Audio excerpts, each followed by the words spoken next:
जब केजरीवाल के पास कोई मौका नहीं बचा है चौका मारने के लिए, तो अब अपने चाटुकार को आगे बढ़ा करके गिड़गिड़ाने को कह रहे हैं।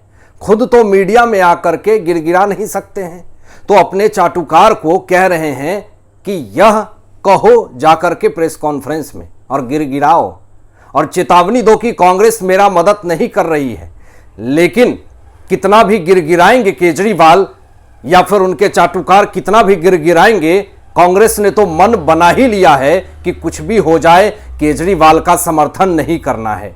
आखिर क्या ऐसा मुद्दा है जिससे केजरीवाल को गिड़गिड़ाना पड़ रहा है? जी हां दोस्तों, अध्यादेश कानून को लेकर के केजरीवाल के सबसे करीबी चाटुकार सौरभ भारद्वाज ने गिड़गिड़ाते हुए कहा कि राहुल गांधी जी अक्सर यह बात कहते हैं और मुझे यह डायलॉग बहुत अच्छा लगता है। वह कहते हैं कि मैं नफरत के बाजार में मोहब्बत की दुकान खोल करके बैठा हूं। सौरभ भारद्वाज ये बात आगे कहते हैं कि साहब, हम मानते हैं कि यह नफरत का बाजार है, मगर इस मोहब्बत की दुकान में आप मोहब्बत दीजिए ना। दोस्तों, राहुल गांधी हमेशा यह बात कहते हैं, किसी गरीब के साथ ट्रक में बैठ करके खुद को एक आम आदमी दिखाते हैं। तो दोनों तो वही हैं, केजरीवाल भी वही हैं, हम आम आदमी हैं, हम आम आदमी हैं, खुद को आम आदमी दिखाते हैं, और राहुल गांधी भी खुद को आम आदमी दिखाते हैं। लेकिन ये सब खास आदमी हैं।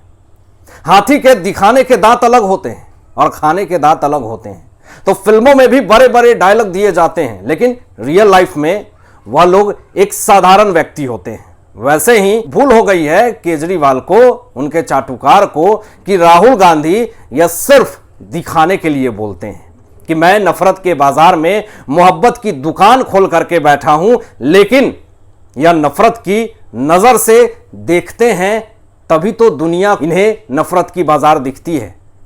ये इनको तो नफरत फैलाना ही होता है इस दुनिया में। हालांकि अगर आप मोहब्बत की नजर से इस दुनिया को देखेंगे तो चारों तरफ राहुल गांधी जी को नफरत नहीं मोहब्बत दिखेगा।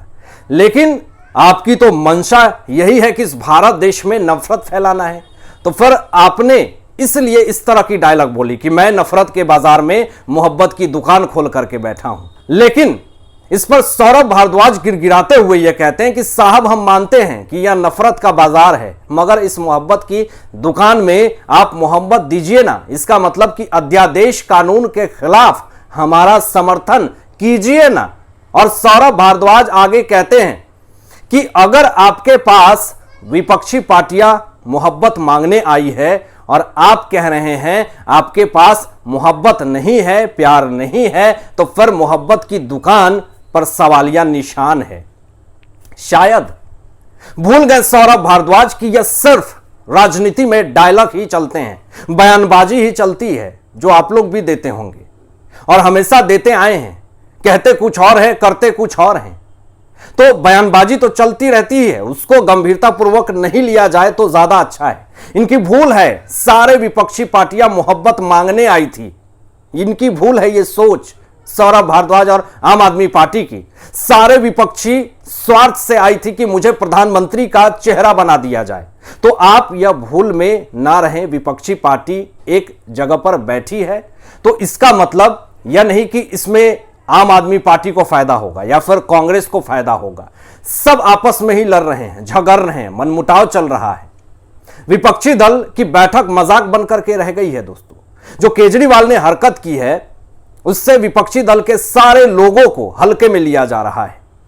अभी बैठक विपक्षी दल का 4 दिन बीता नहीं कि गठबंधन में दरार आने लगी है। और अरविंद केजरीवाल की हरकत तो आप सब जानते ही हैं। लालू प्रसाद यादव की पार्टी आरजेडी काफी ज्यादा नाराज दिख रही। केजरीवाल से सारे विपक्षी दल नाराज दिख रहे हैं। आखिर क्या ऐसा कर दिया है केजरीवाल ने जिससे पूरे विपक्षी दल का मजाक उड़ रहा है? विपक्षी एकता की गांठें धीरे धीरे ढीली पड़ने लगी हैं। विपक्षी दलों की बैठक से केजरीवाल के निकलने को लेकर के आरजेडी उपाध्यक्ष शिवानंद तिवारी ने एक बड़ा बयान दिया है। और इस बयान से चारों तरफ कयास लगाए जा रहे हैं कि विपक्षी दल की जो मुलाकात है वो पूरी तरीके से टाएं टाएं फिश हो गई। कुछ नहीं हो पाया। विपक्षी दल की बैठक होने के बाद आरजेडी उपाध्यक्ष शिवानंद तिवारी जी ने बयान दिया कि विपक्ष की इस बैठक पर बीजेपी लगातार चुटकी ले रही है। आखिर क्यों यह बात शिवानंद तिवारी ने कहा कि विपक्ष की बैठक पर बीजेपी चुटकी ले रही है? आप ऐसा हरकत ही क्यों करते हैं? आपने कुछ ऐसी हरकत की है, आपने कुछ ऐसी नौटंकी की है, ड्रामेबाजी की है, तभी तो सारे भाजपा चुटकी ले रहे हैं। और ये चुटकी एक राज्य में नहीं, सारे राज्य के लोग, जनता जो है वो चुटकी ले रहे हैं। एक राज्य में सारे मुख्यमंत्री को बुला करके दावत दे रहे हैं आप, तो बीजेपी क्या, पूरा देश चुटकी ले रहा है आप लोगों की हरकत पे। आप लोगों की प्रतिष्ठा, सम्मान खत्म हो रही है। बिहार की जनता आप लोगों को धिक्कार रही है। आप देख लीजिए, इतना ही नहीं, राज्यसभा सांसद हरनाथ सिंह ने तो विपक्ष की तुलना चूहों से कर दी है।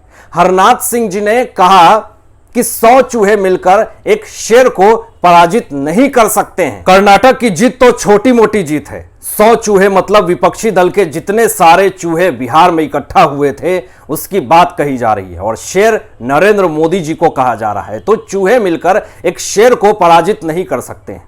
और गीदड़ झुंड में आता है और सारे गीदड़ मिलकर के एक शेर को पराजित करने चले हैं, लेकिन जीत शेर की ही होती है। और गलती से कर्नाटक में जातिवाद को बांट करके, हिंदू मुस्लिम करके अगर कर्नाटक में कांग्रेस की सरकार बना ली भी तो बहुत बड़ी विजय हासिल नहीं कर लिया आप लोगों ने। आज नहीं तो कल यह सरकार भी पूरी तरीके से गिर जाएगी।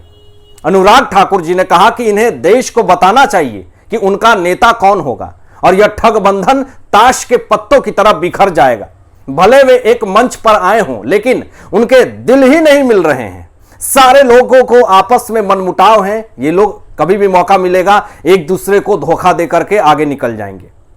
बार बार कांग्रेस और विपक्ष यह कहती है कि देश में इमरजेंसी जैसी हालत हो गई है, लोकतंत्र खतरे में है। तो इंदिरा गांधी ने अपनी सत्ता को बचाने के लिए जब इमरजेंसी लगाई थी तो उस वक्त कांग्रेस की क्या सोच थी? आज भारत देश में लोकतंत्र बिल्कुल सुरक्षित है। बाहर देश में चले जाइए तो अगर कोई सरकार के खिलाफ बोलता है तो उसको तुरंत जेल के अंदर डाल दिया जाता है। भारत ही एक ऐसा देश है जहां पे ऐसे चाटुकार गोदी मीडिया बैठे हुए हैं जो दिन रात नरेंद्र मोदी जी के अच्छे कार्य को भी खराब बता करके दिखाते हैं चंद पैसों के लिए। तो ऐसे कुकर्मी, लालची, पापी गोदी मीडिया को कोई कुछ नहीं करता है, कोई कुछ नहीं बोलता है। तो सोच लीजिए कि लोकतंत्र भारत में कितना ज्यादा सुरक्षित है। अगर लोकतंत्र खतरे में होता, तो अगर लोकतंत्र का गला घोटा जाता तो हिमाचल प्रदेश में और कर्नाटक में कैसे जीत हो जाती कांग्रेस की। तो जहां पर अपनी जीत सुरक्षित है, जहां पर अपनी पार्टी जीत गई है, वहां लोकतंत्र इनके लिए सुरक्षित है।